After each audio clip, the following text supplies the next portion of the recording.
بسم اللہ الرحمن الرحیم۔ السلام علیکم۔ یہ کتاب آپ کے لیے کاشانہ بصیرت کے یوٹیوب چینل کی جانب سے ریکارڈ کی جا رہی ہے۔ اب ہم کتاب روح الحیات کا پارٹ نمبر 34 پڑھیں گے۔ امام زین العابدین علیہ السلام کا حلم کا بقیہ حصہ۔ بس سند معتبر جناب امیر المومنین علیہ السلام سے منقول ہے کہ جس چیز کی طرف تیرا خیال ہے بنسبت اس کے اس کی امید رکھ، جس کا خیال و گمان دیکھ کر حضرت موسیٰ علیہ السلام اپنی اہلیہ کے لیے آگ لینے گئے تھے اور کلیم ہو گئے، پیغمبری کا رتبہ مل گیا اور شہر سبا کی ملکہ سیر کو نکلی اور ملکہ بلقیس اسلام کے شرف سے مشرف ہو گئی۔ فرعون کے جادوگر فرعون کی عزت رکھنے کو آئے تھے، انہیں ایمان کی عزت حاصل ہو گئی۔ بس سند معتبر امام محمد باقر علیہ السلام سے منقول ہے کہ جناب موسیٰ بن عمران نے خدا سے عرض کیا، پروردگارا، تو مجھے بھیجتا ہے اور میرے خرد سال بچوں کو پیچھے چھڑاتا ہے۔ اللہ تعالیٰ نے ارشاد فرمایا، اے موسیٰ، کیا تم راضی نہیں کہ میں ان کا نگراں اور روزی رساں ہوں؟ حضرت موسیٰ علیہ السلام نے عرض کیا، بے شک پروردگارا، تو بہترین وکیل اور سب سے اچھا نگراں اور محافظ ہے۔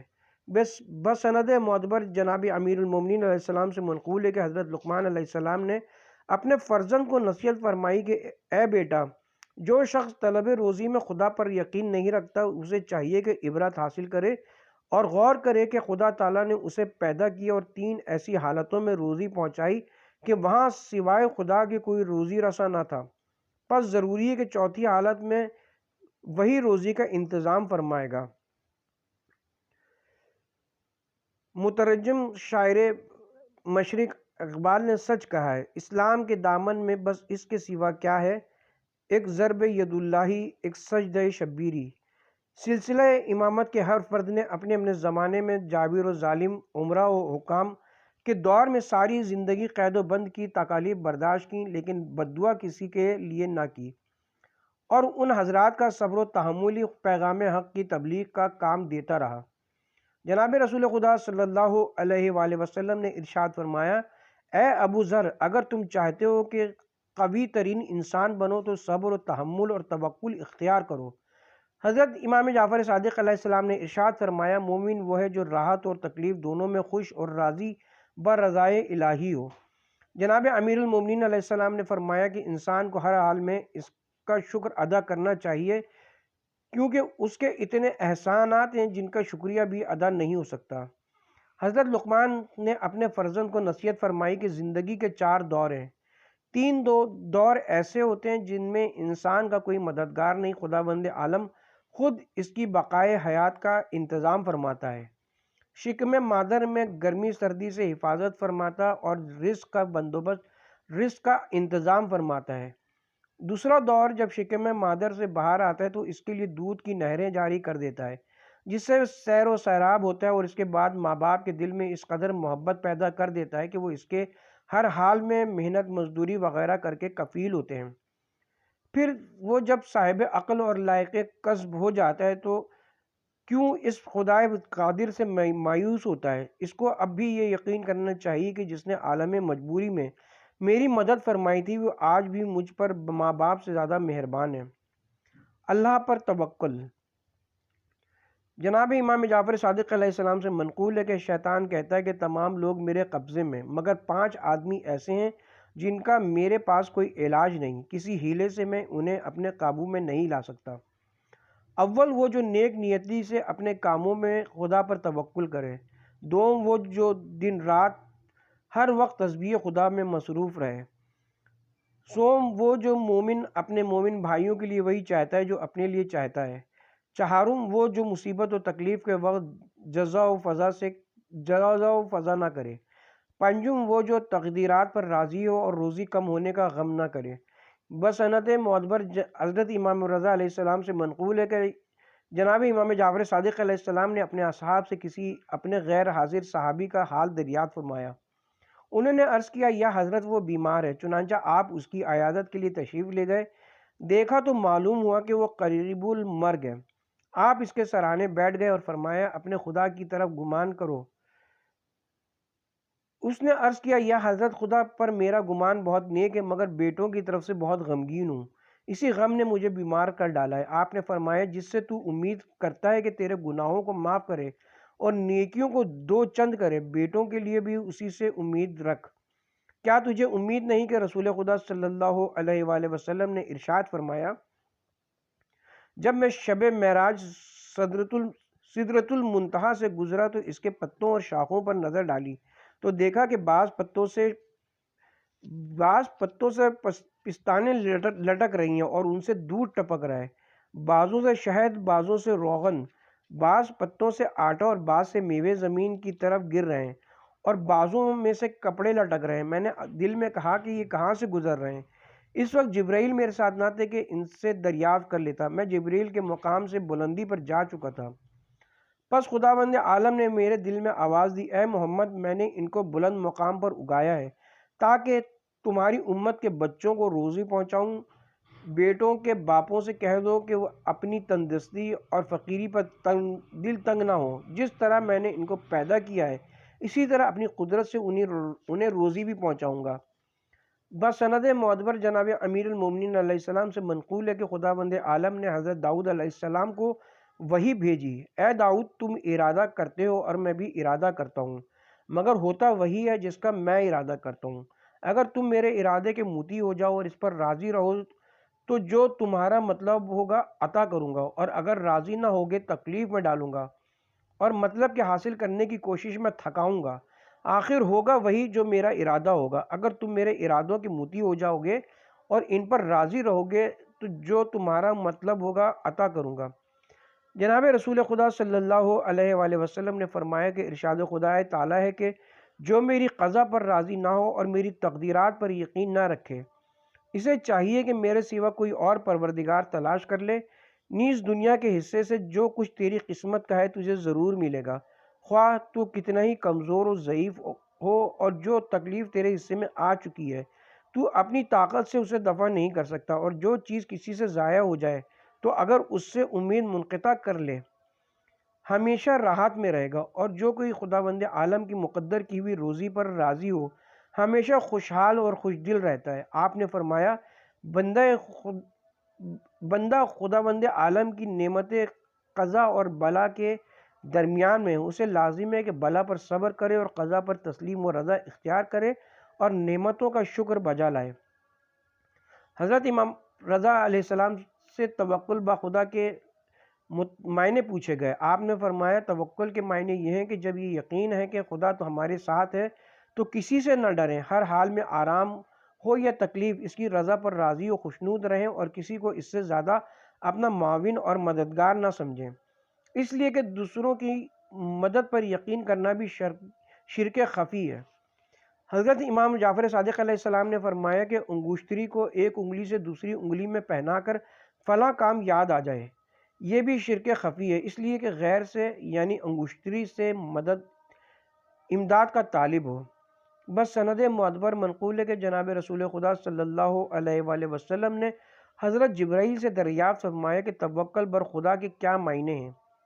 جبرائیل نے عرض کیا، اس سے یہ مراد ہے کہ آدمی سمجھے کہ بندگان خدا اپنے نفع یا نقصان پر قدرت نہیں رکھتے، نہ کچھ دے سکتے ہیں اور نہ روک سکتے ہیں، اس لیے ان کی طرف سے ہر قسم کی امید کو قطع کرے۔ جسے یہ مرتبہ حاصل ہو جائے وہ جو کام کرے گا خدا کے بھروسے پر انجام دے گا، اس کے سوا غیر کا امیدوار نہ ہوگا اور اس کے بغیر کسی سے نہ ڈرے گا، نہ دوسرے پر طمع کرے گا۔ جو کچھ خدا کی طرف سے پہنچے خلوص دل کے ساتھ اس پر راضی ہو اور کوئی گلہ و شکایت نہ کرے، تمام کاموں میں خدا پر بھروسہ رکھے، جو کچھ وہ کرے اس پر راضی رہے اور یقین رکھے کہ خدا تعالیٰ انسان کی بھلائی میں کوتاہی نہیں کرتا، اپنی مہربانی کو انسان سے بچا کر نہیں رکھتا۔ جب انسان قضائے الہی پر رضا کا مرتبہ حاصل کر لیتا ہے تو اس کی سمجھ میں آ جاتا ہے کہ سب کچھ اسی کی طرف سے اور اسی سے بہتری سمجھتا ہے اور اسی میں بہتری سمجھتا ہے، اس سے ہر دم تسلی و اطمینان رہتا ہے، مصیبت کے وقت پریشان ہو کر گھبراتا نہیں بلکہ شکر بجا لاتا ہے اور صبر کرتا ہے، کوئی رنج و تکلیف اسے حیران نہیں کرتی۔ ان حالات میں بھی خدا کی عبادت نہیں چھوڑتا، کسی کا دشمن نہیں ہوتا کہ کیوں اس نے مجھے فلاں چیزیں نہیں دیں، انسان کے عطیہ و بخشش پر اس کی محبت میں ایسا موہ نہیں ہوتا کہ خدا کو بھول جائے۔ کسی سے یہ حسد نہیں ہوتا کہ اس کے پاس مجھ سے زیادہ کیوں ہے۔ دنیا کی چیزوں پر لوگوں سے لڑتا جھگڑتا نہیں، سب کے ساتھ محبت اور دوستی خدا کے لیے کرتا ہے۔ عبادت ایسی خالص ہو جاتی ہے کہ ریا سے بالکل پاک، تغیرات دنیا اور حوادث زمانہ سے غمگین و ملول نہیں ہوتا۔ بہلول سے لوگوں نے پوچھا کس حال میں ہو؟ بہلول نے کہا اس سے اس کا حال پوچھتے ہو جس کی خواہش کے مطابق آسمان گردش کر رہا ہو، اس کی مرضی کے مطابق زمین ساکن ہو، اور جو کچھ زمین اور آسمان میں ہو رہا ہے وہ سب اسی کی میری مرضی اور خواہش کے مطابق ہو رہا ہو۔ لوگوں نے کہا بہلول کافر ہو گیا ہے۔ بہلول نے کہا سنو، روز اول سے جب سے میں نے ہوش سنبھالا ہے اپنی مرضی اور خواہش کو با تمام و کمال خالق کے سپرد کر دیا ہے، اور اس کی مرضی کو اپنی مرضی سمجھ لیا ہے، لہٰذا اب جو کچھ وہ اپنی مرضی سے کر رہا ہے وہ میری مرضی کے مطابق اور میری ہی مرضی سے ہو رہا ہے، مگر ہوتا وہی ہے جو خدا چاہتا ہے۔ خدا نے جس کی جو تقدیر میں لکھ دیا ہے اس کو وہ ضرور پاتا ہے۔ جو روزی انسان کی قسمت میں لکھ دی گئی اگرچہ اس سے کتنا ہی بھاگے مگر وہ اس کو پہنچ کر رہے گی۔ تاہم روزی کے لیے سبب ضروری ہے۔ اگر کوئی دکاندار اپنی دکان پر بروقت پہنچ جائے تو وہ روزی جو اس کی خلقت سے ہزاروں سال قبل اللہ تعالی نے لکھ دی تھی بذریعہ خریدار گاہک اس کو حاصل ہو جائے گی۔ لیکن اگر وہ دکاندار اپنی دکان پر نہیں پہنچتا، یہ تاخیر سے پہنچتا ہے، اور خریدار آ کر اس کی دکان بند دیکھ کر کسی دوسری دکان سے اشیاء خرید لے گا، اور وہ شخص اس روزی سے اس لیے محروم کر دیا گیا کہ اس نے اپنے سبب روزی کو منقطع کر دیا۔ چنانچہ لازم و ضروری ہے کہ وہ اپنی دکان وقت پر کھلے، اپنے سامان فروخت کو سجائے اور صاف ستھرا کر کے رکھے، اور اب اللہ تعالیٰ پر توکل کرے۔ اگر وہ طلب روزی اور سبب روزی کو ترک کر کے خانہ نشینی اختیار کرے گا تو گناہ گار ہوگا، اور وہ روزی جو دکان پر ملتی تھی نہ ملے گی۔ صبر۔ امام جعفر صادق علیہ السلام نے ارشاد فرمایا کہ خدا کے لیے صبر کرنا بمنزلہ سر ہے، اور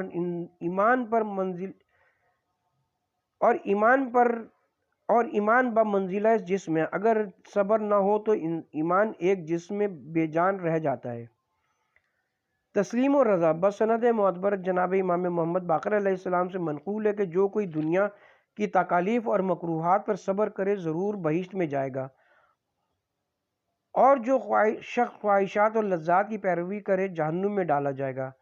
جناب امام جعفر صادق علیہ السلام سے منقول ہے کہ جب مومن کو قبر میں رکھتے ہیں تو اس کی داہنی جانب نماز کھڑی ہوتی ہے، زکوٰۃ بائیں جانب، نیکیاں جو ماں باپ اور عزیزوں سے کی ہوں بالیں پر، صبر اس کے پہلو میں۔ اس وقت منکر و نکیر سوال کرنے آتے ہیں تو صبر اپنے تین ساتھیوں یعنی نماز، زکوٰۃ اور نیکیوں سے کہتا ہے اپنے صاحب کی امداد کرو، اگر تم سے نہ ہو سکے تو میں اس کی امداد کے لیے تیار ہوں۔ جناب رسالت مآب سے منقول ہے کہ ایک زمانہ ایسا آئے گا کہ اس وقت شاہی اور سلطنت بغیر کشت و خون اور ظلم و جبر کے نہ ملے گی، اور تونگری بغیر لوگوں کا مال چھینے اور بغیر بخل کیے حاصل نہ ہوگی، اور آپس کی دوستی نہ ہو سکے گی مگر دین کو چھوڑنے اور نفس کی پیروی کرنے سے۔ جو تم میں سے اس زمانے میں ہو اور تنگ دستی پر صبر کرے، حالانکہ غضب اور بخل سے مالدار ہونے پر قدرت رکھتا ہو، اور ذلت پر صبر کرے حالانکہ اہل باطل کی مطابقت کر کے عزت حاصل کرنے پر قادر ہو، اور لوگوں کی دشمنی پر صبر کرے جو اس کے ساتھ حق کی اطاعت کرنے کی وجہ سے کرتے ہوں، حالانکہ ان کی پیروی کر کے ان کو دوست بنانے پر اختیار رکھتا ہو۔ حق تعالیٰ اسے ان 50 صدیقوں کا ثواب عطا فرمائے گا جنہوں نے میری تصدیق کی ہو۔ اقسام صبر۔ جناب رسول خدا صلی اللہ علیہ وآلہ وسلم سے منقول ہے کہ صبر کی 3 قسمیں ہیں۔ نمبر 1 اطاعت کی محنت پر صبر، نمبر 2 گناہ کے ترک پر صبر، نمبر 3 مصیبت و بلا پر صبر۔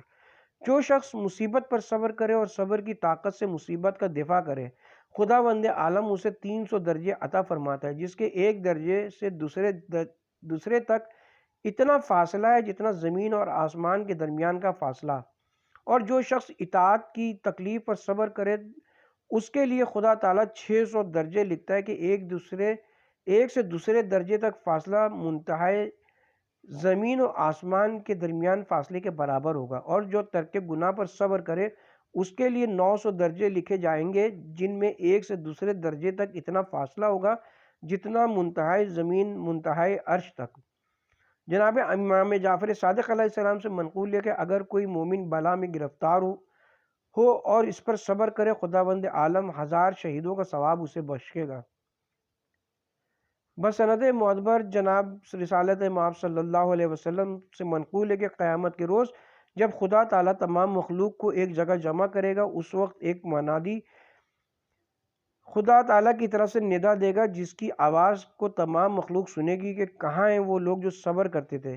پس ایک گروہ آئے گا جس کے استقبال کے لیے فرشتے آگے بڑھیں گے اور کہیں گے، تم نے کس چیز پر صبر کیا؟ وہ جواب دیں گے، ہم نے اطاعت خدا کی تکلیف پر صبر کیا اور ترک گناہ پر صبر کیا اور اس کی مشقت برداشت کی۔ تب اللہ تعالیٰ کی طرف سے ایک فرشتہ ندا دے گا، یہ بندگان خدا سچ کہتے ہیں، انہیں بے حساب بہشت میں جانے دو۔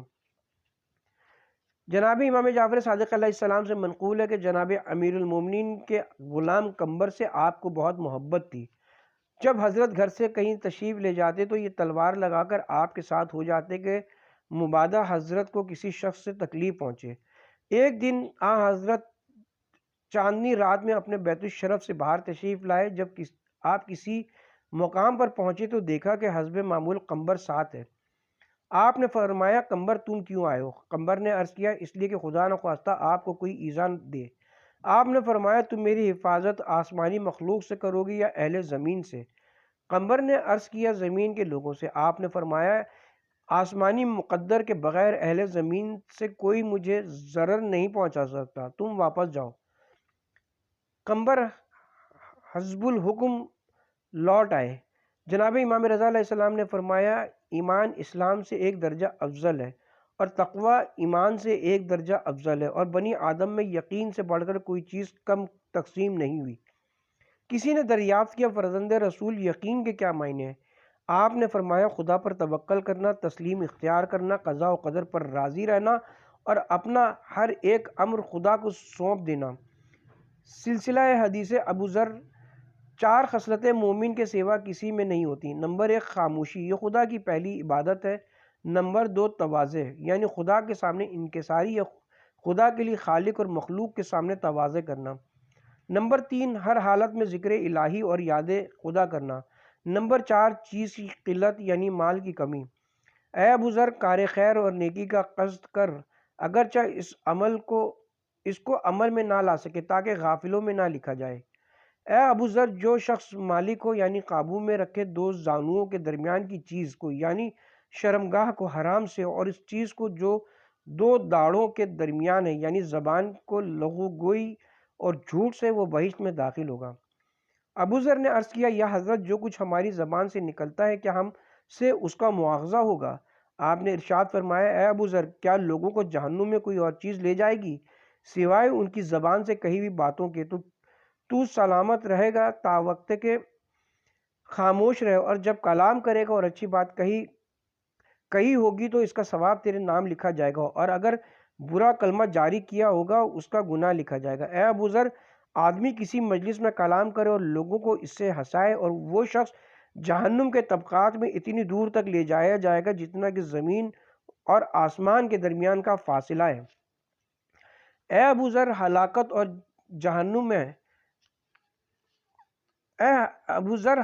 اور جہنم سے اس کے لیے جو بات کرے اور جھوٹ کہے تاکہ لوگ اس کی بات سے ہنسیں، جہنم ہے اس کے لیے، اور جو شخص خاموش رہا اس نے نجات پائی۔ تو اگر کلام کرے تو سچی بات کہے، اپنے منہ سے جھوٹی بات ہرگز نہ نکال۔ ابو ذر نے عرض کیا، یا حضرت، ایسے شخص کی توبہ کیا ہے جس نے عمدن جھوٹ بولا ہو؟ آپ نے ارشاد فرمایا، استغفار کرنا اور 5 وقت کی نماز پڑھنا اس گناہ کو دھو دے گی۔ راست گو کبھی مستحبات کو ترک نہیں کرتا اور ہمیشہ مکروہ باتوں سے پرہیز کرتا ہے۔ انسان ہر روز خدا کے سامنے عبادت میں 10 مرتبہ کہتا ہے کہ ہم تیری عبادت کرتے ہیں اور تجھ سے اعانت چاہتے ہیں۔ پھر اگر ایک ہی خدا کی نافرمانی کرے جو دراصل شیطان کی عبادت ہے، یا ایک مرتبہ ہی خدا کے سوا کسی غیر سے اعانت طلب کرے، تو پھر وہ اپنے وعدے میں جھوٹا ہے۔ اس طرح سے اپنے دعوے میں جھوٹا ہے کہ عبادت میں ریاکاری اور لوگوں کے دکھانے کو نمازیں اور وظیفے زیادہ پڑھنا، اور جب کوئی آدمی نہ ہو تو تنہائی میں بے پرواہی کرنا، یا اس کے سوا دیگر نیک کاموں میں سستی کر کے خلوص کے ساتھ بجا نہ لانا، یہ کردار کا جھوٹ ہے۔ گویا اس کا یہ کام خود کہہ رہا ہے کہ یہ شخص جھوٹا عمل کرتا ہے، اس کا دلی ارادہ خدا کے لیے نہیں ہے۔ اگر آدمی غور کرے تو اسے معلوم ہو جائے گا کہ جس قدر نیک اعمال اور افعال ہیں، سب کا دار و مدار صدق و سچائی پر ہے۔ اسی لیے خداوند عالم نے صادقین کی بہت مدح فرمائی ہے۔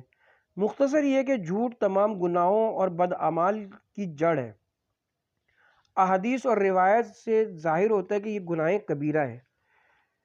جھوٹ کا عتاب اکثر و بیشتر حدیثوں سے معلوم ہوتا ہے کہ جھوٹ خواہ واقعی ہو یا خوش طبعی اور مزاج سے دونوں صورتوں میں حرام ہے، لیکن بعض صورتوں میں خاص مواقع پر سچ کہنا برا ہے، اور بعض مقام پر خاص صورتوں میں جھوٹ کہنا اچھا ہے بلکہ واجب ہو جاتا ہے۔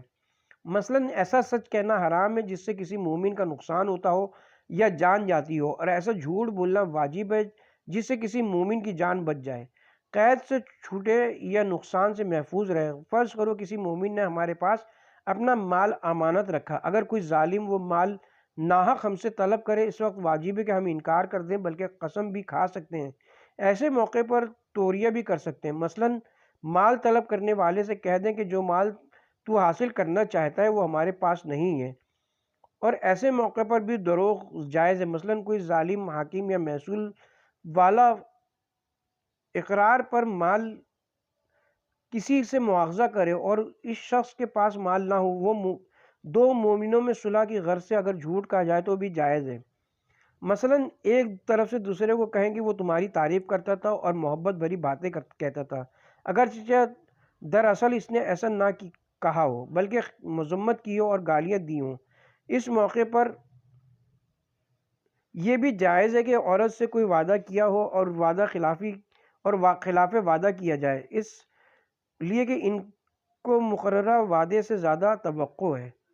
بسند معتبر جناب امام جعفر صادق علیہ السلام سے منقول ہے کہ جس شخص کی زبان راست گو اور صادق ہو، اس کے اعمال پاکیزہ اور مقبول ہوتے ہیں۔ ایک اور حدیث میں فرمایا، سب سے پہلے جو راست گو شخص کی تصدیق کرے گا وہ خداوند تعالیٰ ہے، پھر وہ خود اپنی تصدیق کرے گا، کیونکہ وہ جانتا ہے کہ جو میں کہتا ہوں سچ ہے۔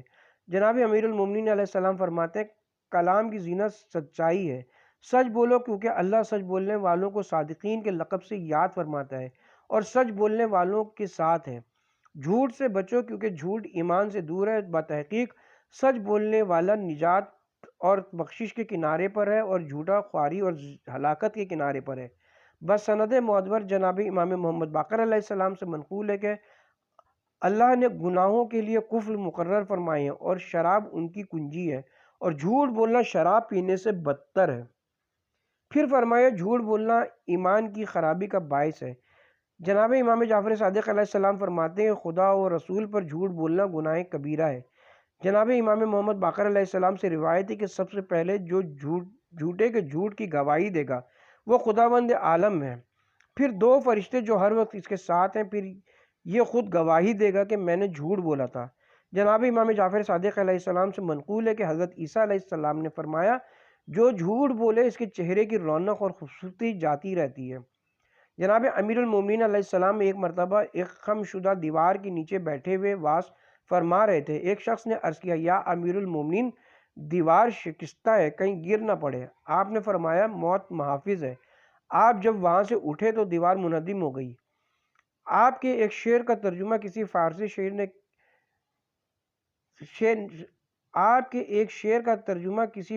شعر نے کیا ہے، غنا و تونگری۔ جناب رسول خدا نے ارشاد فرمایا، اے ابو ذر، غنا و تونگری اختیار کر، یعنی مستغنی ہو جا تاکہ اللہ کی نظر میں مکرم ہو سکے۔ ابو ذر نے سوال کیا، یا رسول اللہ، غنا مستغنی سے کیا مطلب ہے؟ آپ نے فرمایا، صبح کا کھانا اور رات کی خوراک رکھنے والا غنی ہے۔ حضرت نے فرمایا، اے ابو ذر، جو خدا کی عطا کردہ تھوڑی روزی پر قانے ہے، خدا اس کے تھوڑے سے عمل پر اس سے رضامند ہو جائے گا۔ دروغ گوئی سے پرہیز۔ حضرت نے ارشاد فرمایا، اے ابو ذر، جو حفاظت کرے اس چیز کی جو اس کے دو جبڑوں کے درمیان ہے، زبان، اور اس چیز کی جو اس کی دو رانوں کے درمیان ہے شرمگاہ، خدا اس کو بہشت عطا فرمائے گا۔ حفاظت زبان یہ کہ انسان دروغ گوئی، جھوٹ سے پرہیز کرے اور قول و فعل دونوں میں صداقت ہو۔ انسان یعنی وہ جو نماز گزار ہے، نماز میں پیش معبود کم از کم 10 بار کہتا ہے ہم تیری ہی عبادت کرتے ہیں اور تجھی سے مدد چاہتے ہیں، لہذا وہ جھوٹ کہتا ہے۔ در حالانکہ جب کوئی کام کرتے ہیں اور توجہ اللہ کے غیر سے ہو یا ایک گناہ کا ارتکاب کرتے ہوں تو یہ گناہ کرنا عبادت شیطان ہے نہ کہ اللہ کی، اور بندے ہر نماز میں یہی کہتے ہیں کہ ہم تیری ہی عبادت کرتے ہیں اور تجھی سے مدد و استناد چاہتے ہیں۔ خداوند عالم جھوٹوں پر لعنت بھیجتا ہے اور سچوں کو دوست رکھتا ہے اور فرماتا ہے کہ سچوں کے ساتھ ہو جاؤ، اور جھوٹ بولنا نہ صرف فعل مذموم ہے بلکہ گناہ کبیرہ ہے، یہاں تک کہ خوش طبعی و مزاح کے طور پر بھی جھوٹ بولنا حرام ہے۔ لیکن بعض جھوٹ ایسے کہ خوب ہیں اور بعض جگہ سچ بولنا برا ہے، یعنی کسی کو جھوٹ بول کر قتل سے بچا لینا واجب ہے، اور ایسے ہی مواقع پر اگر سچ بولے اور کوئی بے گناہ قتل ہو جائے تو وہ صدق ہرگز جائز نہیں ہے۔ نیز دو مومنوں کے درمیان برائے اصلاح دروغ گوئی سے کام لیا جائے تو یہ جائز ہے۔ جناب رسول خدا صلی اللہ علیہ وسلم نے ارشاد فرمایا کہ 3 موقع پر جھوٹ بولنا اچھا ہے، مذموم نہیں ہے۔ جنگ کے موقع پر دشمن سے وعدہ خلافی کرنا، اپنی زوجہ سے اور 2 اشخاص کے درمیان برائے اصلاح اور دوستی۔ نیز فرمایا حضرت نے کہ شاہنامے مجوسیوں کے قصے، لیلا مجنوں وغیرہ کے قصے جو سچے ہیں لیکن ان کا پڑھنا اور سننا دونوں ناجائز اور باطل ہے۔ جناب امام محمد باقر علیہ السلام نے حضرت سے نقل فرمایا کہ آپ نے فرمایا کہ علی کا ذکر کرنا عبادت ہے، اس لیے کہ اس کا ذکر میرا ذکر ہے اور میرا ذکر اللہ کا ذکر ہے اور اللہ کا ذکر عبادت ہے۔ کاذبین پر خدا کی لعنت ہو، اس کی وضاحت چند فصلوں میں باب نمبر 13 میں کی گئی ہے۔ جناب امام جعفر صادق علیہ السلام سے دریافت کیا گیا کہ قصہ خوانوں کے بارے میں کیا حکم آیا ہے، آیا ان کے قصے سننا جائز ہے یا نہیں؟ آپ نے فرمایا جو شخص کسی بولنے والے کی طرف کان لگاتا ہے تو گویا اس کی پرستش کرتا ہے، پس اگر وہ خدا کی باتیں کہے تو اس کی پرستش خدا کے لیے ہوگی، اگر وہ شیطان کی باتیں کہے یعنی جھوٹ اور لغو، پس اس کی پرستش شیطان کے لیے ہوگی۔ باب نمبر 13 مدارج۔ نمبر 1 مذمت غیبت۔ غیبت کے حرام ہونے میں جملہ علماء اسلام کا اتفاق ہے۔ احادیث معتبرہ سے ثابت ہے کہ گناہ کبیرہ ہے، بلکہ رسول خدا نے فرمایا زنا سے بدتر ہے۔ غیبت زنا سے بڑھ کر ہے، یہ اس لیے کہ اگر آدمی زنا کرے اور اللہ کے سامنے توبہ کرے تو اللہ تعالیٰ اس کی توبہ قبول فرما لیتا ہے، لیکن غیبت کا گناہ نہیں بخشا جاتا جب تک کہ وہ شخص کی جس کی غیبت کی گئی ہو نہ بخش دے۔ کسی مسلمان کو گالی نہ دینا فسق ہے اور اس سے قتال کرنا کفر ہے، اور غیبت کرنا ایسا ہے گویا اپنے مردہ بھائی کا گوشت کھانا، یہ اللہ تعالیٰ کی نافرمانی ہے، اور مسلمان کے مال کی حرمت مثل اس کے خون کی حرمت ہے۔ بسند معتبر جناب امام جعفر صادق علیہ السلام سے منقول ہے کہ جو شخص کسی مومن کی بابت وہ باتیں کرے جو اس کی آنکھوں نے دیکھی یا کانوں نے سنی ہو، اس جماعت میں داخل ہوگا جس کی نسبت اللہ تعالیٰ ارشاد فرماتا ہے جو لوگ دوست رکھتے ہیں اس بات کو کہ ایمان والوں کے عیوب ظاہر کریں ان کے لیے دردناک عذاب ہے۔ سورہ نمبر 24 آیت نمبر 19۔ مسلمان آدمی کے دین کو خراب کرنے میں غیبت ایسا جلد اثر کرتی ہے جیسا کوڑ اندرون جسم کو جلد خراب کرتا ہے۔ فرمایا نماز با جماعت کے انتظار میں مسجد کے اندر بیٹھنا ثواب ہے بشرطے کہ کسی مسلمان کی غیبت نہ کرے۔ بسند معتبر جناب امام جعفر صادق علیہ السلام سے منقول ہے کہ جو شخص کسی مومن کا ذکر ایسی باتوں سے کرے جس سے اس کے عیب ظاہر ہوں اور عزت برباد ہو کے لوگوں کی نظروں سے گر جائے تو خدا تعالیٰ اسے اپنی ولایت سے نکال دیتا ہے اور شیطان کی ولایت میں چھوڑ دیتا ہے۔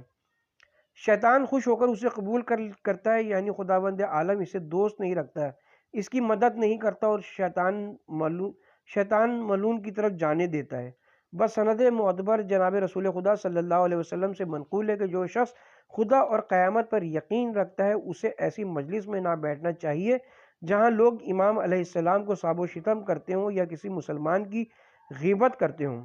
جو شخص کسی مومن کی غیبت کرنے والے کو روکے اور اس کی تردید کرے، خدا بند عالم اس سے 1000 قسم کی تکالیف دنیا اور آخرت میں دور کرے گا، اور اگر تردید نہ کرے حالانکہ اختیار رکھتا ہو، پس غیبت کرنے والے کے گناہ سے 70 گناہ اس کے زیادہ ہوں گے۔ بسند معتبر جناب امام جعفر صادق علیہ السلام سے منقول ہے کہ جو کسی برادر مومن کی غیبت کرے حالانکہ وہ ان کے درمیان کسی قسم کی عداوت نہ ہو، ایسے غیبت کرنے والے کے نطفے میں شیطان کی شراکت ہوتی ہے۔ حضرت امیر المومنین علیہ السلام فرماتے ہیں کہ جو شخص کسی مسلمان کی نسبت کچھ کہہ کر اس کی عزت خراب کرے، خدا بند عالم قیامت کے روز اسے ایسی جگہ قید کرے گا جہاں زناکاروں کی فرج کی غلاظت اور پیپ جمع ہوگی تا وقت کہ اس گناہ سے بری ہو۔ بسنت معتبر رسول خدا نے ارشاد فرمایا کہ لوگوں کی نسبت بدگمانی سے پرہیز کرو کہ یہ سب سے بڑا جھوٹ ہے، اور راہ خدا میں بھائی بن کر چلو جیسا کہ اس نے حکم فرمایا ہے، اور ایک دوسرے کو برے نام سے نہ پکارو، لوگوں کے عیب نہ تلاش کرو، آپس میں فحش نہ بولو، غیبت نہ کرو، لڑائی جھگڑے سے باز رہو، کسی سے دشمنی اور حسد نہ رکھو، بتحقیق حسد ایمان کو اس طرح کھا جاتا ہے جیسے آگ سوکھی ہوئی لکڑی کو۔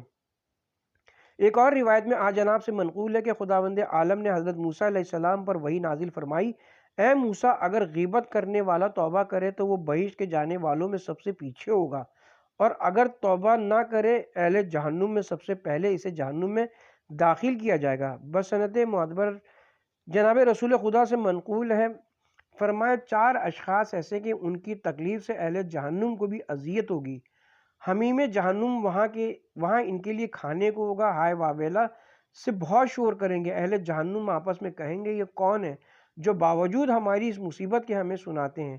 کچھ لوگ ان میں سے جہنم کے تابوت میں لٹکتے ہوں گے، ایک دوسرے کے شکم سے اتڑیاں کھینچ رہے ہوں گے، کچھ کے منہ سے خون اور پیپ بہتی ہوگی، اور کچھ اپنے ہی گوشت کو خود نوچ نوچ کر کھا رہے ہوں گے۔ اہل جہنم تابوت والوں کی نسبت پوچھیں گے تو ان سے کہا جائے گا کہ مرتے وقت ان کے ذمے لوگوں کا بہت سا مال تھا، انہوں نے اپنے پیچھے کچھ نہ چھوڑا کہ حقداروں کا مال ادا ہوتا۔ پھر ان کی نسبت دریافت کریں گے جو اتڑیاں ایک دوسرے کے شکم سے کھینچ رہے ہوں گے، تو کہا جائے گا یہ وہ لوگ ہیں بے جگہ جہاں چاہتے تھے پیشاب کر دیتے، کسی کی پرواہ نہ کرتے تھے، اور پھر ان لوگوں کی نسبت دریافت کریں گے جن کے منہ سے خون اور پیپ بہتی ہوگی، تو کہا جائے گا یہ وہ لوگ ہیں کہ کسی کی بری بات سن کر دوسروں سے کہہ دیا کرتے تھے۔ پھر گوشت نوچ نوچ کر کھانے والوں کی نسبت پوچھیں گے تو کہا جائے گا کہ یہ وہ لوگ ہیں جو چغل خوری کیا کرتے تھے اور غیبت سے لوگوں کا گوشت کھاتے تھے۔ حضرت امام جعفر صادق علیہ السلام سے لوگوں نے سوال کیا کہ جناب رسول خدا کی اس حدیث کا کہ مومن کی عورت مومن پر حرام ہے کا کیا مطلب ہے؟ آپ نے فرمایا کہ مومن کے راز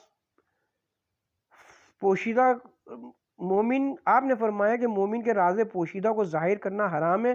غیبت کرنے والوں کا روزہ، اس سے مراد کمال روزہ و وضو نہیں رہتا، اس کا مطلب روزے کی قضا یا اعادہ وضو نہیں ہے۔ غیبت کرنے والے کا روزہ اور وضو دونوں ٹوٹ جاتے ہیں، اور جو شخص لوگوں کے عیوب کو زیادہ بیان کرے سمجھ لینا چاہیے کہ اس میں ہی بے شمار عیوب موجود ہیں۔ جناب امیر المومنین علیہ السلام نے فرمایا کہ غیبت سے پرہیز کرو، یہ عادت جہنم کے کتوں کی خوراک ہے، اور غیبت کرنے والا خود کو حلال زادہ سمجھتا ہے۔